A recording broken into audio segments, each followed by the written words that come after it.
last video, we studied introductive part of solution. Today, in this video, I am going to discuss solution, another property which is known as vapor pressure. We studied solution of liquid in liquid, vapor pressure of liquid in liquid, liquid in liquid type of solution.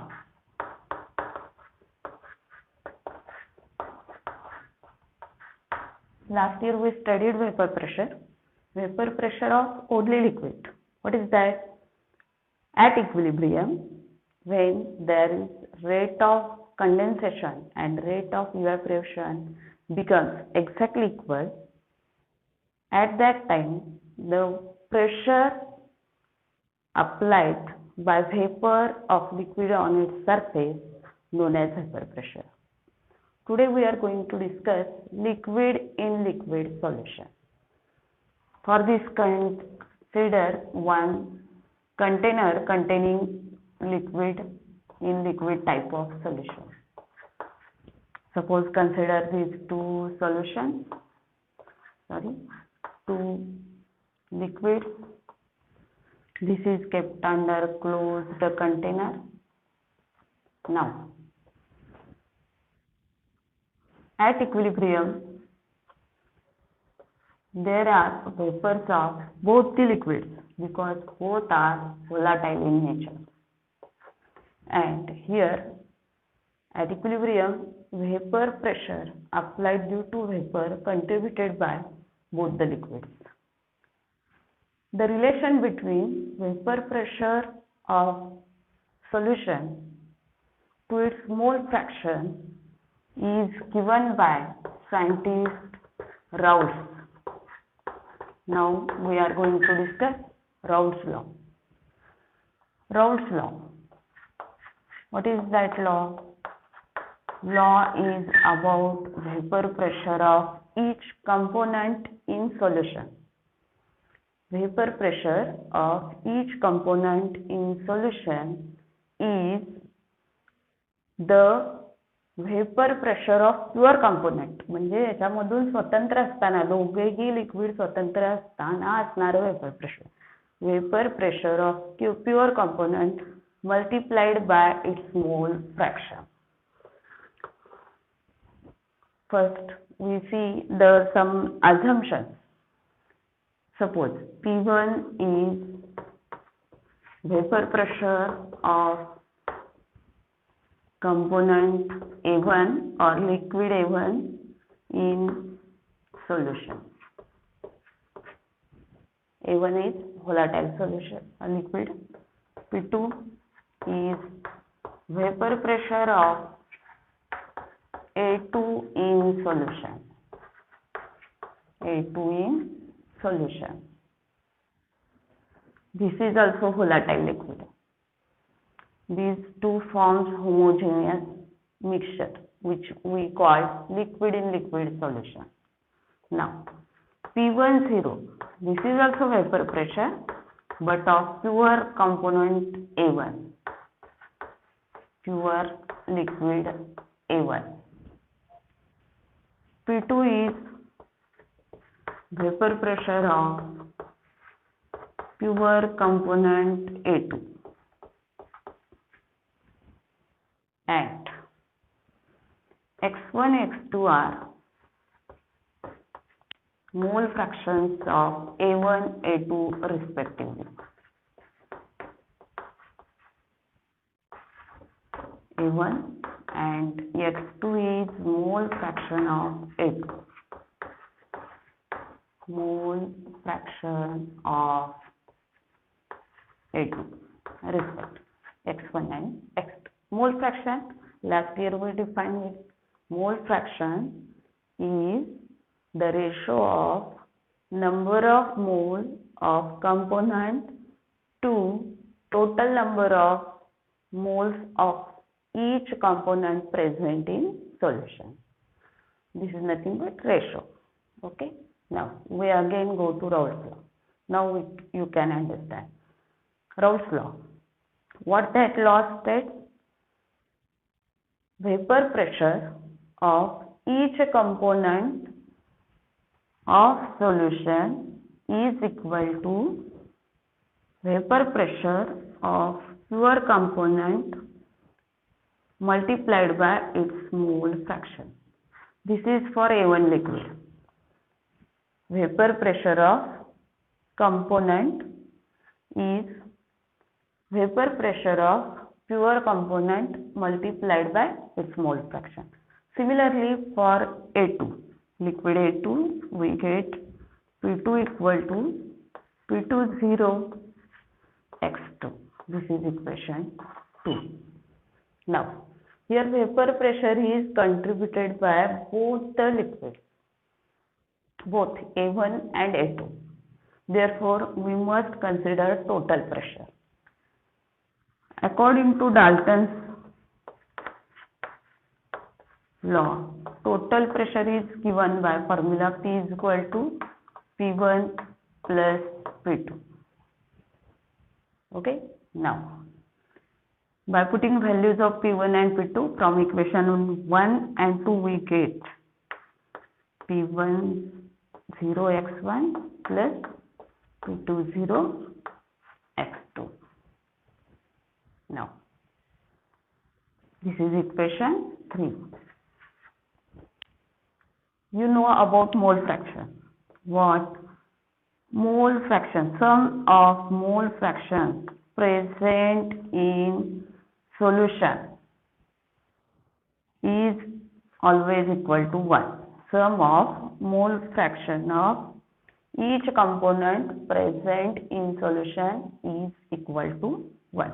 From this we can calculate value of x1. x1 is equal to 1 minus x2. Now put this value in equation 3. What we get? We get P equal to, now put the value of x1, P10 into 1 minus x2 plus P20 x2. Suppose this is equation number 4. Now simplify this bracket. We get P equal to P10 minus P10 x1, x2 plus P20 x2. Now we take commonly as x2 plus term, we take first x2 P20 minus P10. Okay, now this is equal to, rearrange करते थोड़े सा term, P20 minus P10 x2 plus P0.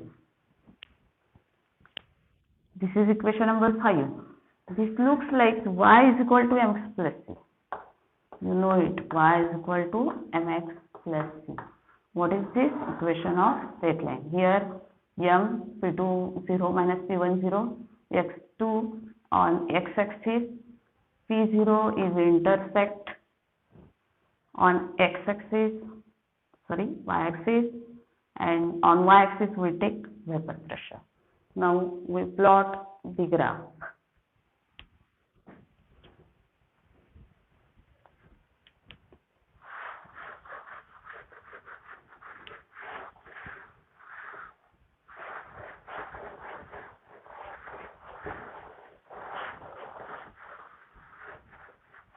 Okay, now by using this equation we can plot a graph.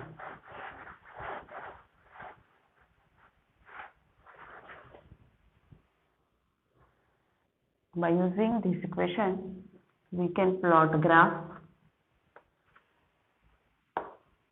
This is x-axis. On x-axis there is mole fraction and vapor pressure on y-axis. We get when x x1 equal to 0. Okay, x1 equal to 0, you get p1 equal to 0. So what here value?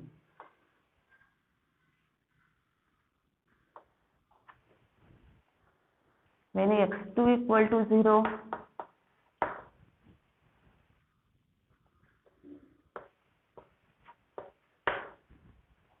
here when x1 equal to 0, x2 equal to 1, here x1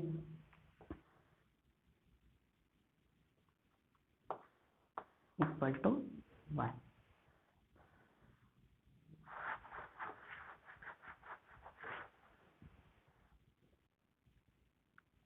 Listen here, we are going to draw graph from using this equation. When p1 equal to 0, when it is 0, when x1 equal to 1, means we when take pure solvent, then we get p1 0 value. Similarly, for x2 equal to 1, we get p2 0. Now, values of x1 and x2 are ranging from 0 to 1.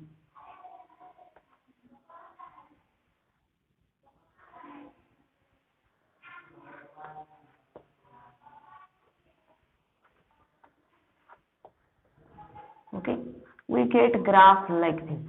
This is for total pressure. P is equal to P1 plus P2. But when x1 equal to 1 and x2 equal to 0, then vapor pressure plot we get like this. This is for P1 only when P1 is present in solution, and as value of x1 goes to 0, it goes to 0. Similarly for x2, when x2 is equal to 0, P2 is 0. When x2 value goes on increasing, we get P2 is 0. This line is for P2. This graph explains Raoult's law. Now, from Raoult's law, we can define ideal and non-ideal solution. How? Ideal solution.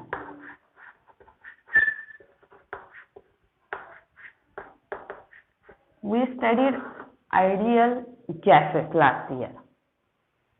Similarly, ideal solutions are there. What are that solutions? The solutions which obey Raoult's law are called ideal solutions. The solutions which obey Raoult's law are called ideal solutions. These obey Raoult's law. There are some conditions, or these are the properties of ideal solution. What are that? When ideal solutions are formed, not heat released out or absorbed. When we mix two liquids and a solution is formed, neither heat absorbed nor it is given out or emitted. Heat not absorbed and not emitted. Then, if this is happened, then enthalpy is given by sign H, and it is different. Enthalpy is always different. Difference of energy forming solution or mixture. Therefore, I write here mix. We discussed detailed in topic thermodynamics this term. Delta H of mixture There is no heat absorbed, no emitted, means there is no difference between initial heat and final enthalpy, and therefore we get this value as 0. Now, third point, when mixture is formed, delta V. Now we consider volume. There is no difference in initial and final volume of solution. That means total of two liquids, volume of total of two liquids is equal to volume of solution. Therefore, there is no difference during formation of volume. Therefore, we get a delta V is equal to 0.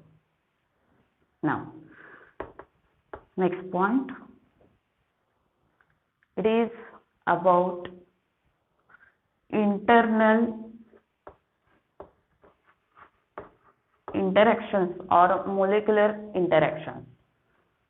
There is solute and solvent, binary solution is there, solute solvent interaction.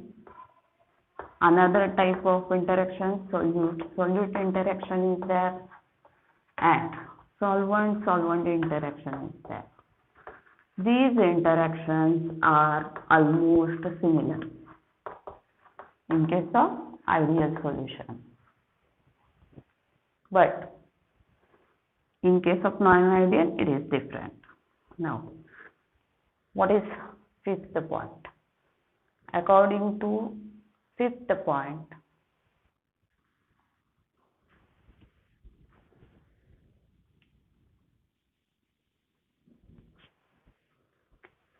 according to this graph, total pressure always lies between P10 to P0. P lies between values of P10 and P20. These are the characteristics of ideal solution. Now we discuss non-ideal solution. Non-ideal solution. Non-ideal solution are the solutions which does not obey Raoult's law. Okay. Does not obey Raoult's law. Secondly, vapor pressure does not lie between. It may be higher or lower. It does not lie in between P10 and P20. In between P10 and P20. Why this happens? This happens due to deviation from Raoult's law. Deviation from Raoult's law. Deviation means we does not get values like this. Total pressure value or this one graph for only P1 or graph for P2 when other kept 0. We get values below this graph or above the total pressure graph. Similarly for P1 and P2 also. Values are below or above the graph. This is known as deviation. If vapor pressure values are higher than pure solvent, pure solute, then this is known as positive deviation, and when these values are below the pure component, then this is known as negative deviation. From Raoult's law. First we discuss example and then come to the graph. What are these examples? First, solution of ethyl alcohol and acetone. I draw structures here. Ethyl alcohol in this for ethyl group I take as R, ROH. Here OH bond is polar bond. Oxygen becomes partially negative, hydrogen becomes partially positive. Similarly for another molecule, and internal hydrogen bonding is formed. So when you consider pure component or pure ethyl alcohol, its vapor pressure is comparatively low because there is presence of hydrogen bond. Consider acetone. In acetone there is no polar bond. Therefore, no effect on vapor pressure. But when both the liquids are mixed up for solution, when solution is formed from ethyl alcohol and acetone, then it looks like this. Ethyl alcohol contain one polar bond, acetone in no any other polar bond, again ethyl alcohol molecule with polar bond. But there is some obstacle of acetone and therefore there is no hydrogen bonding. Here no hydrogen bonding between solute and solvent particle. Therefore here vapor pressure of solution is higher as compared to ideal solution, and therefore this is known as positive deviation. Why this happens? Due to solute solvent interaction is weaker. Solute solvent molecule यांच्यामधला असणारा interaction, this is weaker than solute and solvent. Now consider another deviation, second type, negative deviation from Raoult's law. For this we take example of chloroform and acetone. Chloroform does not contain any polar bond, and acetone also does not contain any polar bond.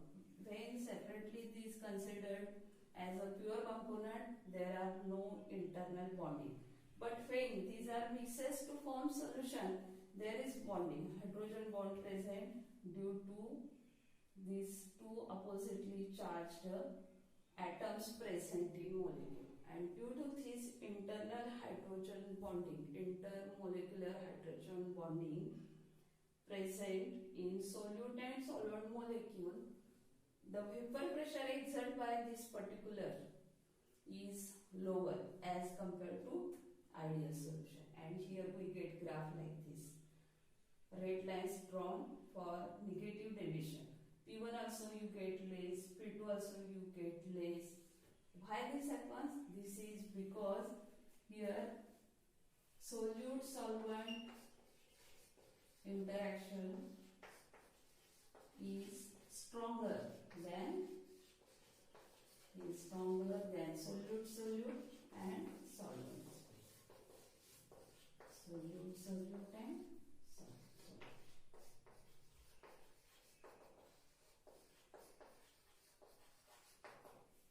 Here we see.